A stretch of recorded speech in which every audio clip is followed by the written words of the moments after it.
Assalamualaikum warahmatullahi wabarakatuh. Perkenalkan, nama saya Putri Wulandari Simanjuntak dari kelas 3C PAI Eksklusif. Di video ini saya akan memperkenalkan beberapa monumen bersejarah yang ada di Kota Medan.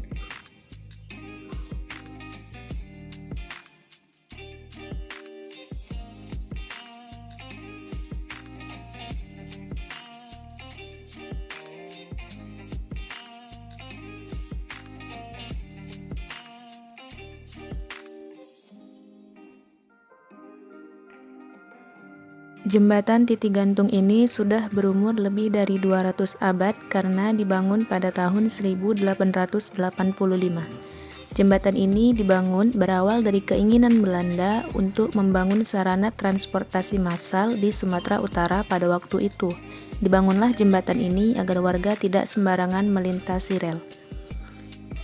Jembatan kuno sepanjang 45 meter ini ditopang oleh tembok dengan ketinggian 6-7 meter.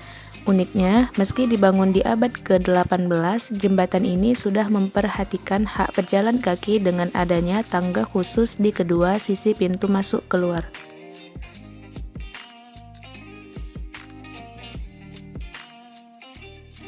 Lokomotif C264T atau dengan nama lain DSM Class 38, lokomotif yang menjadi tulang punggung perkeretaapian Tanah Deli. Lokomotif ini didatangkan pada tahun 1913 sampai 1914 sebanyak 8 unit dari pabrikan dengan nomor DSM 31 sampai DSM 38 dan batch kedua dengan nomor 39 sampai 44 sebanyak 6 unit di tahun 1915 dari pabrikan. Lokomotif uap tipe C264T ini digunakan untuk menarik rangkaian kereta penumpang atau gerbong barang. Biasanya, lokomotif uap ini digunakan untuk menarik gerbong barang bermuatan sawit atau karet dari daerah stasiun Tebing Tinggi atau stasiun Kisaran di sebelah timur Medan, di mana stasiun Tanjung Balai berada.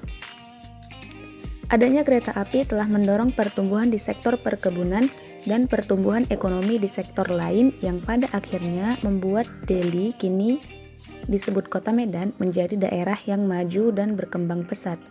Lokomotif uap tipe C264T dengan nomor lokomotif uap DSM 3138 ini telah dilengkapi dengan rem tangan dan rem vakum. Tangki air berada di samping boiler. Kabin didesain cukup luas dan juga telah didesain dengan beroperasi daerah tropis serta dilengkapi dengan atap ganda dan jendela berada di samping. Loko uap ini memiliki dua silinder luar berdimensi 390 mm dikali 550 mm dengan roda berdiameter 1300 mm, berat keseluruhan 48,3 ton. Lokomotif ini dapat melaju hingga kecepatan maksimum 36 km per jam dan sebagai bahan bakar menggunakan kayu jati.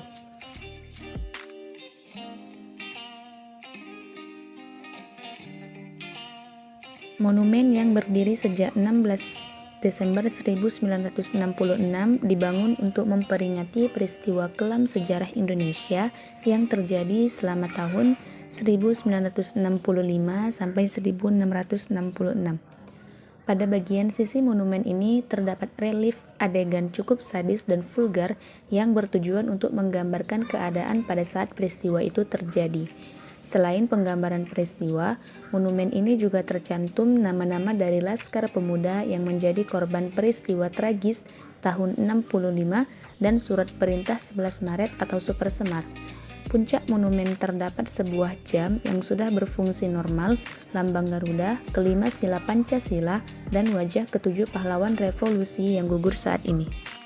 Sekian informasi yang dapat saya sampaikan kepada teman-teman semua. Semoga apa yang saya sampaikan dapat bermanfaat dan menjadi referensi kepada teman-teman untuk mengetahui sejarah yang ada di Kota Medan.